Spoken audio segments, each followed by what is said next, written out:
can see, we are now seeing rain out of Malibu into Santa Monica, and of course that is also going to cover the Pacific Palisades. And because that is one of the recent burn areas, that in Altadena, we are definitely going to be a bit concerned there, because you are seeing some of the yellows and maybe a tiny bit of orange, which indicates that we could see not just moderate but possibly even some heavy rain through this. The thresholds, by the way, for those mud and debris flows to happen at the Pacific Palisades are going to be a bit on the lower side. So again, this is definitely something that we're going to keep an eye on. Luckily, it looks like this particular swath of moisture is going to go directly to the northeast towards San Fernando and not as close to the Eaton fire, thankfully, because they too are under the threat. And also keep in mind that the mudslide potential is going to be with us through tomorrow. Also, anything within the last 1 or 2 years in terms of the burn scars are also going to be under threat. That's what it looks like as we zoom in just a little bit more. And we'll talk about the accumulations in just a few minutes. For now, I'll send it back to you guys. Thank you, Vera. The heavy downpours and the powerful winds caused a roof of a building to collapse in Sun Valley, forcing people inside to run for cover. The building houses a movie studio, and the owner was inside when the roof caved in. Lindsay Pena is live in Sun Valley with a look at the damage and other problems caused by the storm across the San Fernando Valley. Lindsay. Good evening. The rain coming down once again here in Sun Valley. I'm standing right outside of a movie studio where the roof came crashing in because of the storm earlier this morning.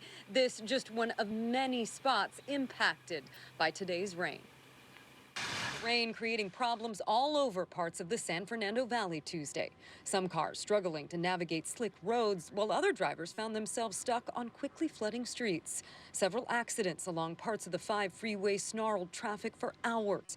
A crash between 3 big rigs and an SUV shut down several northbound lanes and left at least 2 people involved injured. Sky 5 also overhead on the northbound 5 at the 118.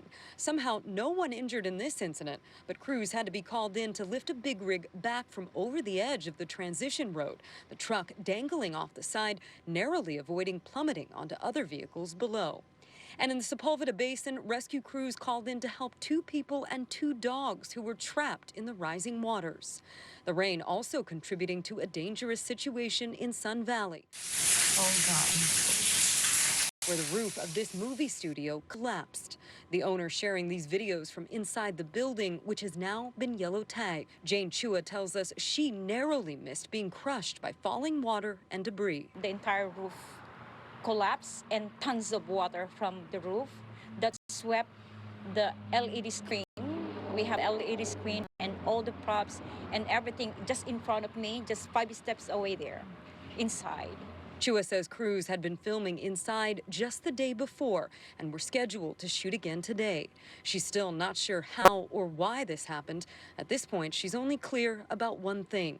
The setback is devastating. It hurts me because I put my soul and my heart to build this studio. Now, that building owner says she's hoping her insurance covers most of this loss, but she already has another location set up, and she says she plans to start rebuilding as soon as tomorrow. That is the latest from here in Sun Valley. Lindsay Pena, KTLA 5 News. Back to you guys in the studio. Lindsay, thank you. The heavy rain brought concerns of mudslides and debris flows in the burn scar areas from January's devastating wildfires, and residents near the Eaton fire spent the day under an evacuation warning as the storm moved through. Residents were warned to stay vigilant in case they needed to leave quickly, as first responders kept an eye on the hillsides. And the danger is not over yet. Fears of mudslides remain tonight. Carlos Saucedo live in Altadena for us. Carlos. Yeah, Micah, share the foothill community here in Altadena dodged a bullet with this latest storm. Behind me, you could see some minor residue on the ground. But as you mentioned tonight, the evacuation warning has since expired. The storm might have passed through, but you can see clear signs of the preparation that went in to prevent any catastrophic mud flows in the Eden fire burn scar areas, from sandbags to K-rails, and even some evacuation warnings. Residents in the Altadena foothills were cautiously optimistic. Of dead vegetation, it just makes the mudslides more likely to happen. So we're kind of just waiting it out to see if it will. Earlier in the day, public works and emergency crews were out in force just in case there was a debris flow requiring evacuations. They wanted residents to be on alert and be ready to go at a moment's notice. With the softening of the soil and potential for wind from 30 to 50 miles an hour, we're also making sure that if any trees do come down, we take care of those, make sure the electrical poles and lines are cordoned off so no one gets injured. The main concern, mud and rock slides coming down onto homes below from the Eden fire ravaged hillsides. Residents whose homes survived the fire back in January are counting their blessings once again. As a homeowner that's been able to survive the fire, we're really actively trying to be proactive with planting vegetation and other things now so that we can kind of give a little head start or a jump on trying to just replenish nature and how it takes care of us in that way. And it just started to drizzle a little bit, but again, that evacuation warning has been lifted. That's the latest from Altadena. Carlos Salcedo, KTLA 5 News.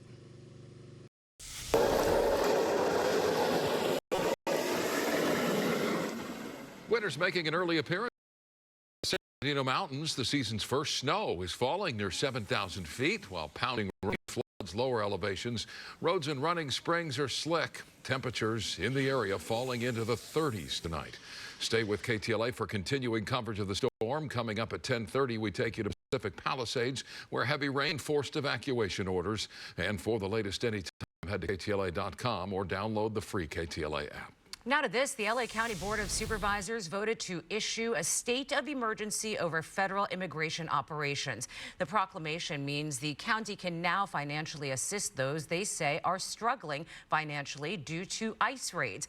Those raids have caused widespread fear among LA County's over 3 million immigrants. So what exactly can the county do? John Finolio has answers live from Hollywood tonight. John.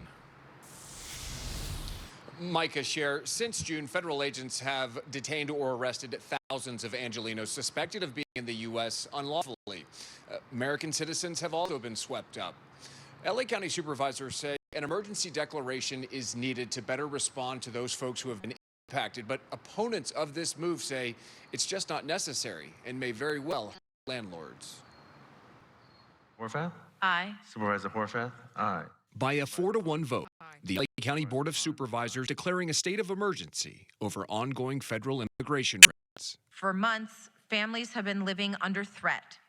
Workers have been kidnapped from job sites, and children have been coming home to empty dinner tables. Los Angeles County has a responsibility to protect every resident, no matter where they come from or what papers they carry. Declaring a local emergency allows us to move faster to meet that responsibility. The move allows the board to provide assistance to county residents they say have struggled financially because of the crackdown on immigrants, including rent relief to tenants directly impacted by the raids. These people are left with absolutely no choice. If you can't leave your home, you can't work. These are people that go out every single day and work so hard. I myself witnessed kidnapping by ICE at the Home Depot in Westlake. So we urge you to declare an emergency. The emergency declaration also allows for some money to be used for legal aid and other county services. But many landlords object, saying they could suffer financially following a ban on evictions and rental increases during the pandemic. An emergency declaration is only needed to pass another countywide eviction moratorium. A third eviction moratorium will be the death blow to